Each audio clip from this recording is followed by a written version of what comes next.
Hello, everyone. Good evening, and welcome to the 47th edition of the Toronto International Film Festival. I am so glad to be here with you again.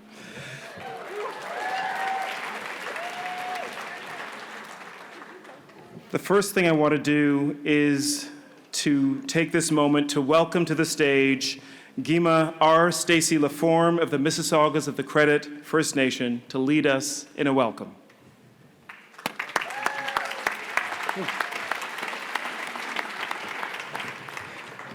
Wow, what a beautiful crowd.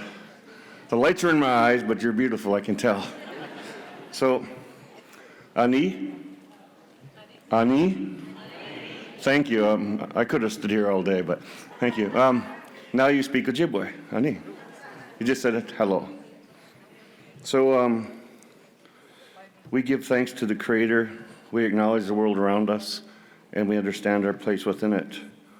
We acknowledge and offer our respect to the many nations that walk this land in the past, the many nations that walk it today, and welcome you to the treaty lands of the Mississaugas of the Anishinaabe. Now, I know what you're thinking. That man has a nice shirt on. And you see, when I was young, my mom gave me advice. She said, you should always give the crowd something to take away. And I said, okay. I said, so tomorrow when you're asked, how was the chief's speech? You can go, sure, it was nice, though. So I was in a store one day, because I walk around like this a lot, you know. I mean, if you see me in Toronto or other places, I do. And I was in a store one day, and a man goes, that's a nice shirt. I said, thank you. And then he went on to say, it takes a special kind of man to wear a shirt like that. So I chuckled and said, well, and he said I was special, that's nice. But it reminded me that when I was young, I would have been too afraid to dress like this, too afraid of what I thought others would say. But the truth is, we should never have to change to fit into society. The world around us should adapt and embrace our uniqueness. And I think that's a fundamental principle of life.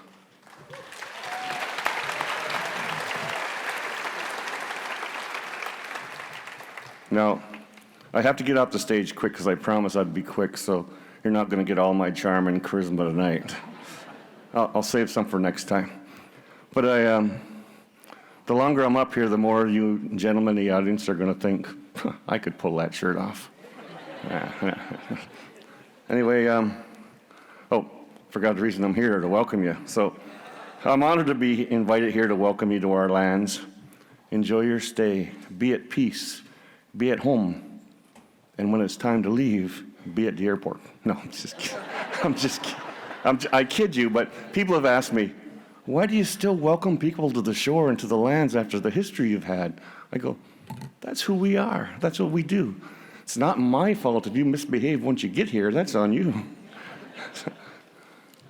So, I know it's a challenging time in our world with the pandemic and the violence and everything in it. And it's so easy to forget that we need each other, because we get caught in a moment and forget that there's so much around us that we're a part of. And so I wanted to leave you with this poem called On Common Ground.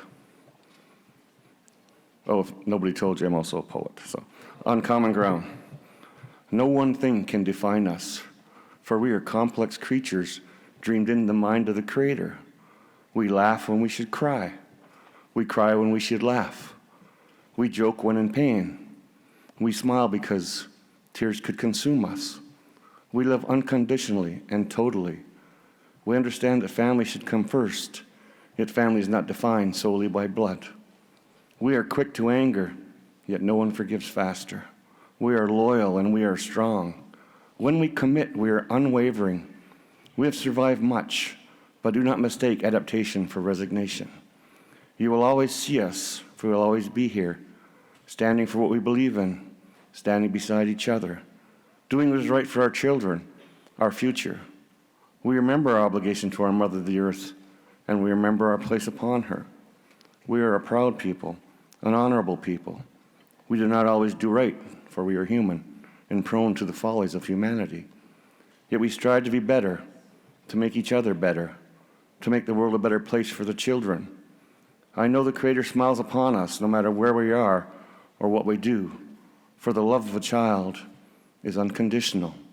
No matter where life takes you, walk proud. You could applaud now. You don't have to, but I'll stay here if you don't. Wait, not too much, they'll think I'm done. So the reason I read that is because I'm sure everyone hears a little of themselves in that poem, and that shows us that no matter how far apart we may seem, we're never so far that we can't find common ground. And that, too, is a universal truth. So I wanted to say, have a great time here, and remember that the arts are a gift and a responsibility.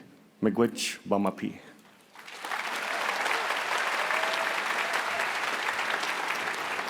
Thank you, Gima Laforme, and yeah, that shirt kills. Love it. As we gather to celebrate the power of film to move us and to illuminate our world, I want to acknowledge the passing today of Her Majesty Queen Elizabeth II. Our thoughts go out to everyone here and around the world mourning her loss. You know, this year, maybe more than most, I'm so grateful for what a film festival can offer us. For almost 3 years, the idea of gathering together in numbers like this has been such a challenge. But through that time, as scientists and governments and healthcare workers were finding ways to protect us, it was our artists, our storytellers, our filmmakers who were finding ways to move us, to inspire us, to remind us what we're living for, the higher ideals and the deeper emotions that truly matter, that remind us of the humanity that we all share. I want to thank you, the best movie audience in the world, for being a part of this experience.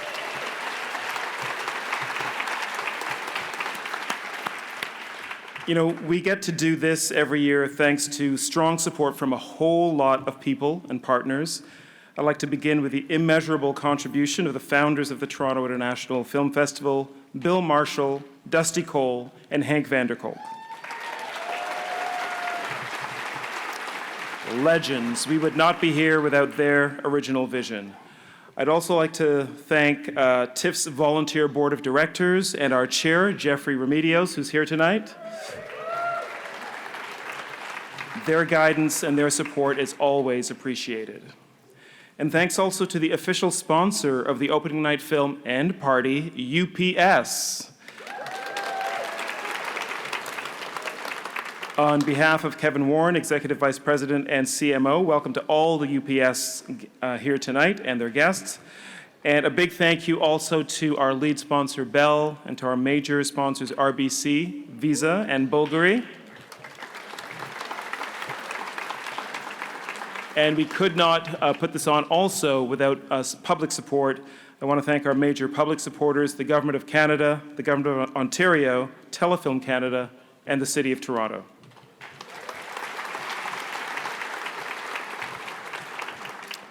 This year, TIFF received exceptional support from the Government of Canada through Federal Economic Development Ontario, and that's allowed us to deliver the festival that you'll see over the next 11 days after 2 very difficult pandemic years. We'd also like to acknowledge our major industry supporters, Ontario Creates and Telefilm Canada, and thank you to our generous donors and members for supporting TIFF's mission to transform the way people see the world through film.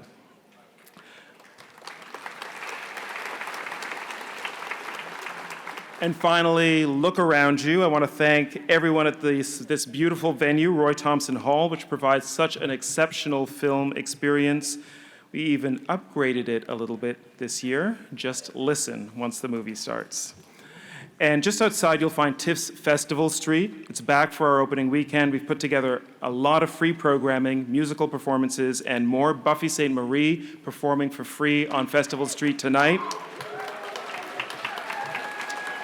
Festival Street is made possible through a number of partnerships. A big thank you to Slate Music and the Slate Family Foundation for their continued support of TIFF, and the Slate Music Stage, and to Anne-Marie Canning for her support of the film programming at OLG Cinema Park Outdoor Theater. I think Anne-Marie is also here tonight. Thank you. Sincere thanks to our partners at the City of Toronto, to Toronto Police Services, the city's Film Office and Economic Development and Culture teams, and the Toronto Transit Commission. Thank you all for the planning that went into the festival and Festival Street, and a special thank you to Mayor John Tory, who's always been such a strong supporter of the festival.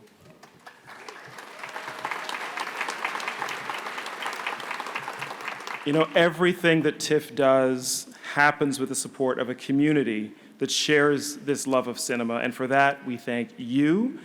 I'd also like to acknowledge some government officials who are here tonight, the Consuls General of India and Turkey. Thank you for joining us. And we're happy to also acknowledge and to thank the Government of Ontario. And we know that they are a valued partner. Minister Neil Lumsden was meant to be here tonight, but given the news from England, he's not able to join us. He's the Minister of Tourism, Culture and Sport. We acknowledge great support from that ministry, and we thank them for everything they do. He sends his regrets for not being here as the government pays respect to the passing of Queen Elizabeth II. Earlier this year, we lost filmmaker Ivan Reitman. Suddenly, we were all saddened by the news, but we took comfort in the joy, the laughs, the drama that he brought to so many of us through his films. We're honored tonight to have Ivan Reitman's sisters, Aggie Mandel and Susan Michaels, and Ivan's son, Jason Reitman, who you might also know, a terrific filmmaker, all here with us tonight. Thank you for being here and for the ongoing support that the Reitman family has provided. We want to take a moment to remember Ivan Reitman, his legacy, and his family.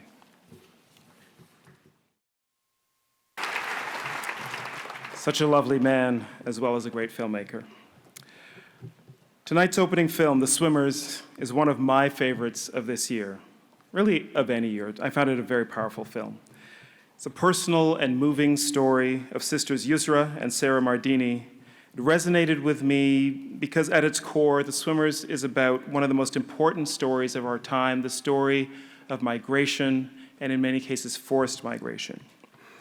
For the many of us who came to this country and this city as outsiders, The Swimmers will touch you and remind us all of what humans will risk to reach a better, safer life for their families. We're so happy to have The Swimmers as our opening night film for TIFF 2020-22. Big thanks to Netflix for providing us with this film, one of a number of films that they are sharing with us at the festival.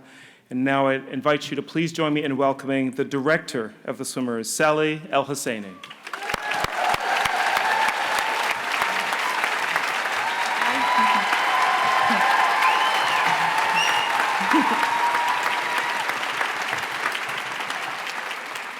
Hello, Toronto. So exciting, all of this. What an honor to kick off the festival with our film, The Swimmers. So much love and sweat and sleepless nights and tears have been poured into this film. So it's just a big thank you to Cameron Bailey, to the TIFF programming team, to the TIFF audience, for really showing what the festival and this city stands for.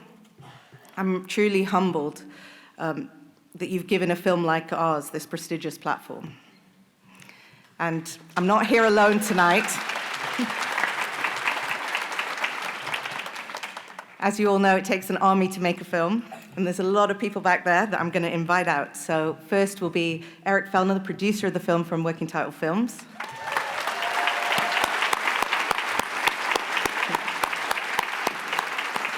Tim Bevan, also producer of the film from Working Title Films.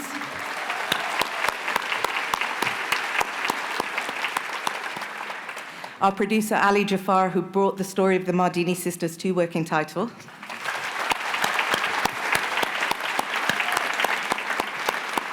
Our producer, Tim Cole, who was in the filmmaking trenches with me and made sure I didn't die.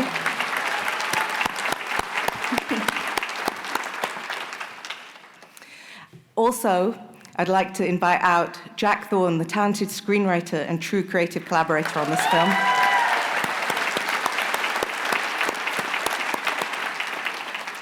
And my longtime collaborator, Ian Kitching, the editor of the film.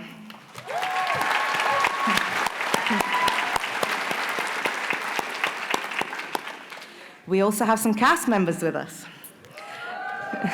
So first I'd like to invite out James Krishna Floyd, who plays Ahmad, the Afghan refugee in the film.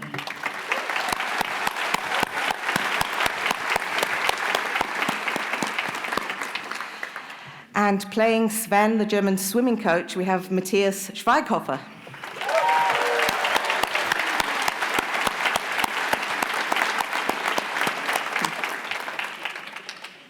And now a moment we've all been waiting for. We're honored to have Sven Spannenkrebs, who Matthias is actually playing, for real, the German swimming coach.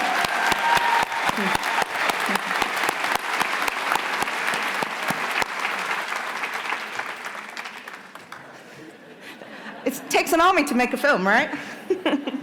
There's more. I'd like to invite out the stars of the film, real-life sisters, Nathalie and Manal Issa.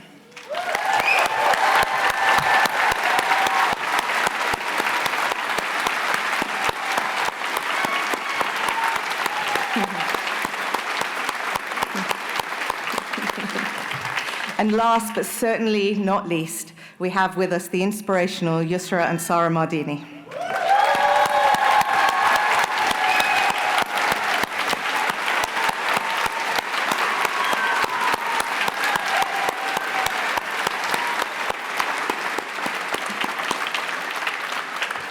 I'd like to give a final shout out to the cast and crew who can't be with us tonight, to Hassan Akkad, our associate producer, Stephen Daldry, our executive producer, to David Cossey, Rashleen Benveniste from Netflix, and all the people behind the scenes at Netflix and behind the scenes at Working Title that made the film happen. Really, I hope you enjoy our film. Thank you. Please join me in welcoming the director of The Swimmers, Sally El Hosaini. The real-life swimmers, Sara Mardini and Yusra Mardini. The stars of The Swimmers, Manal Issa and Nathalie Issa. The real swim coach, Sven Spannenkrebs, and Matthias Schweighöfer, who played Sven in the film. The team from The Swimmers.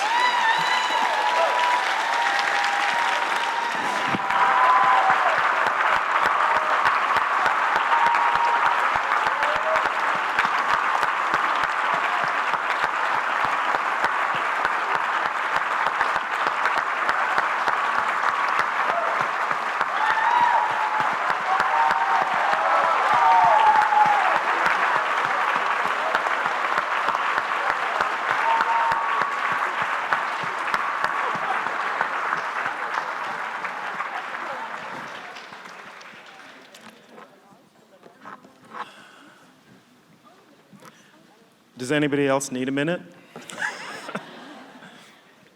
Sally, it's an incredibly powerful, very emotional film. This was the film that got our whole programming team weeping when we saw it this summer. And because you really put us through the ringer, the journey that these sisters went on was remarkable, but then it's so inspiring, ultimately, and you're cheering by the end of the film. I want to ask you, just what attracted you to that story? Was it the inspirational quality, or what was the first hook for you? I mean, it's an inspirational story. It was Yusra and Sara. That's what hooked me.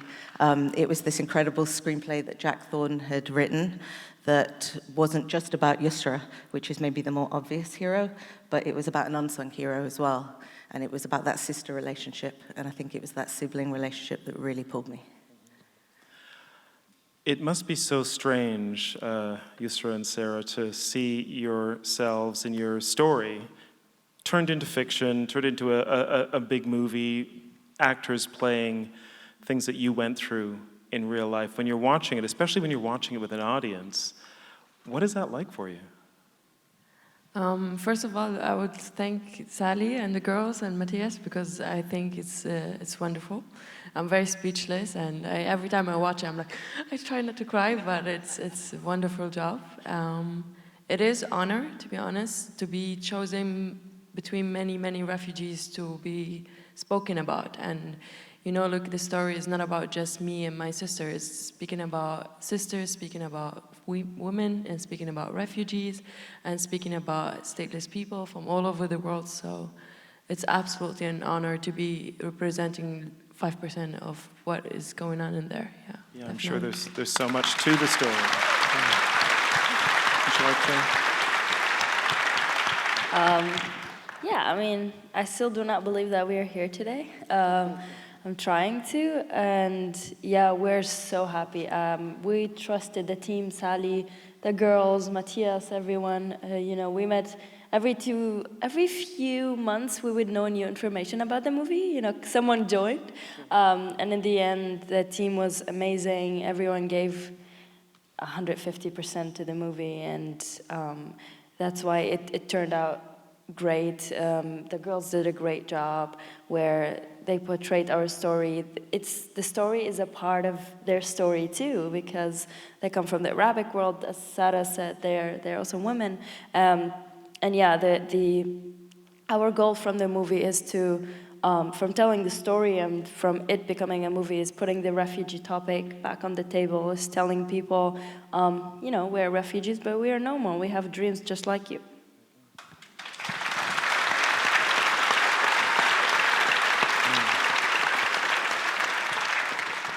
Manal, Nathalie, I have to ask the two of you, first of all, you're sisters in real life, you're playing sisters in the film, you're playing two women who are sisters as well. There's a lot going on there. I want to ask you about building the characters, because I imagine that there might be some things that you know very well about the sister dynamic, because you're playing with each other in the film. But these are two very different sisters, and understanding what these sisters were like and those specifics must have taken some work as well. What was it like creating the dynamic between the Mardini sisters as opposed to your own sister dynamic? Sally, do you remember the paper we did? Yeah. So basically, how we worked on it is I knew the story of Yusra and Sara from the script, basically. And after, while discussing with Sally, we tried to put what we would do, Manal, Nathalie, in the situation of Yusra and Sara. We didn't try to imitate and dig into details. And when we spoke with Sara on the phone, we were more speaking about the film in general, not about her or something, because I think it's important to not just say, I don't think they would also like to be like Yusra and Sara, because we all know that everyone and every refugee feels the same and live the same. So we tried to put me and Nathalie in the situation of Yusra and Sara, and we also discovered how different we are, like Yusra and Sara, and how we loved each other like Yusra and Sara. So basically, this is the work that we did. Thank you. And Nathalie? The fact that we are sisters, we used this relationship, the real relationship we have, to create it through the characters of Sara and Yusra. So it was a chemistry that already existed, and we just had to give a part of ourselves and to the part of Yusra and Sara to build the perfect character. I mean, I don't know how to explain this, but we used the fact that we are sisters to build this authentic relationship that we see in the movie, and I'm really happy to see this wonderful chemistry that we have. And also, we used the fact that Yusra and Sara are really different, me and Manal are really different, and we used the fact that we're so different, and we played with it, and yeah, it's cool. I hope. I don't know. Do you need any more info? I don't know. I missed the last part. Can you say again the last part you said? I would say, is it good? Is it enough? Do you need more info? That's good. That's very good. It's often said that no one loves each other like siblings, and no one fights like siblings as well. So Sally, I want to ask you what it was like to direct two actors who have a very tight bond since childhood, forever. They've known each other forever. You're coming in trying to get very specific performances out of the two of them. What was that like? Well, there was a lot to draw from. It's a very rich and fertile place that you've got as a starting point. And like they said, their differences were actually something that we drew on, maybe more than the similarities between them. And Yeah. There was a lot of physical work as well that the girls did, swimming, because when they started the film, they were learning to swim as well, so they worked so hard. Learning to swim, really? Yeah. And they were working out, and they were... We were zero swim, not even floating. I couldn't even float. I had 2 sessions to be able to float. Same here. Okay, now we have to go to the swim teacher, I think, and to the man who played him. I'm very curious to know what it was like to have your story told on screen, Sven. And Matthias, you're playing a character who becomes a bit of a hero to the sisters in the film, but he's got some interesting dimensions to him as well. He's not a pushover in any way. What elements of Sven's life and what did he tell you that you drew on to portray him in the film? Yeah. First time when I met Sven in Berlin, he was just like, at first he's a wonderful, generous, heartful, fantastic coach. And the good thing is, I learned that, to coach people is just don't have any ego, just give a lot, give everything you have, and maybe just a bit of an ego. I had a really big ego, he knows that. So, especially in swimming, I was not humble, he knows. I learned that the hard way. But yeah, it was like, Sven just said, Matthias, the only thing you can do, just watch them, because they're sisters. Sometimes you will understand them, sometimes you have no chance. So just be there, be calm and relaxed and enjoy it. That's what I did. That's what you did. Yeah. There you go. Any reactions from you, Sven, on seeing this film? Well, I mean, first of all, it was an evening that I was not expecting 7 years ago. And yeah, I mean, I watched it now the 3rd time, and it still makes me cry. And I think in this 2 hours and 15 minutes, I always went through these special times and what we all experienced in the last years. And yeah, I mean, I was always in the privileged situation. I never had to leave my home. I met amazing girls, amazing friends, and finally I went to the Olympics, and now I'm sitting here in Toronto, so I had the easy part. You're doing well. He taught Nathalie to swim as well. Really? Yes. Sven taught Nathalie to swim as well, the first sessions. Yeah. The first week I met Sven, we really, he told me how to swim. He saw me crying a lot because I was so scared of the water. And I was telling him, I will not be able to do it, Sven. I was looking at him and I was like, it's impossible. I will never be able to float. And he looked at me and he was like, you can do it, you can do it. And I was like, no, and I left. And then I came back and here I am floating and freestyling and butterflying, thanks to Sven and Adele, another coach that was amazing with me. But it was amazing to meet Sven and to see where the girls lived with, where you see in the movie. I cried the first time I met him because he was talking to me about the girl in a way. There was so much love in his eyes, and I remember I called Manal and I was like, it's crazy. And we cried together because he's a man with such a wonderful heart, and I'm so, so, so lucky to know him. And yeah, for real, thank you so much, Sven, and I'm so happy.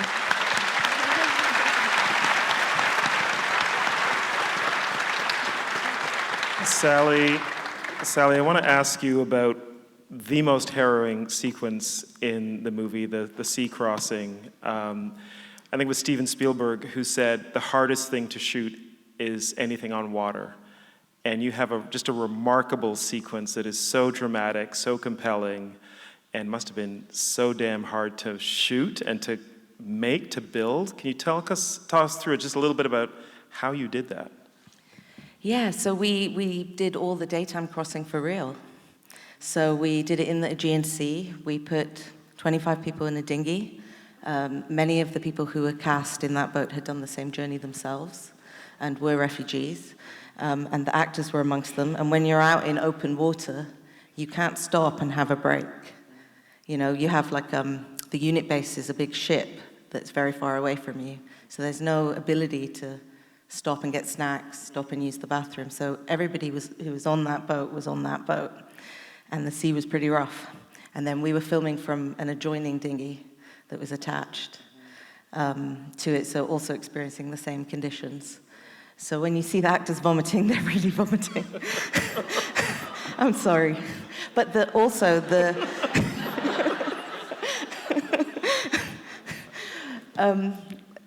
there was this sense of, I don't know, the importance, I guess, of what we were doing, like having other people on that boat who had experienced it. Just brought home like what we were doing and what this movie was really about. And there was a real bond. I remember like everybody got on as individuals and they got off that boat as a family. And that was a really powerful thing to feel and see. Yeah, actually, on this scene, nobody, you know, when you act a scene, you're thinking of your lines or something. Here, nobody was thinking of himself. Everybody was thinking of the one next to him. We were just like very aware of each other's on the scenes of the boat. Yeah.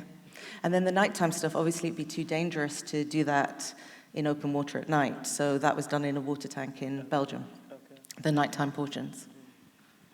It's fantastically conceived, shot, acted, edited especially. It's really such a powerful sequence.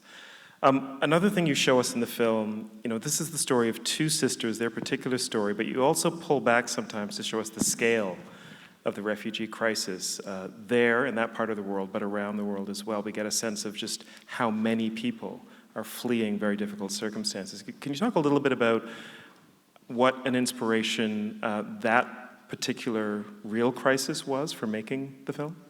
Absolutely. I mean, you know, at its front and heart, it was the sister story, a love story between sisters, but, you know, you have to also honor the larger story. And so it was very important that all of the supporting characters had full and explored lives and that we got a sense of why they were taking the journey, who they were as people. That was very important. And also Nizar, the character of the cousin. Yusra and Sara traveled with their real cousins, but we decided to fictionalize Nizar a little bit.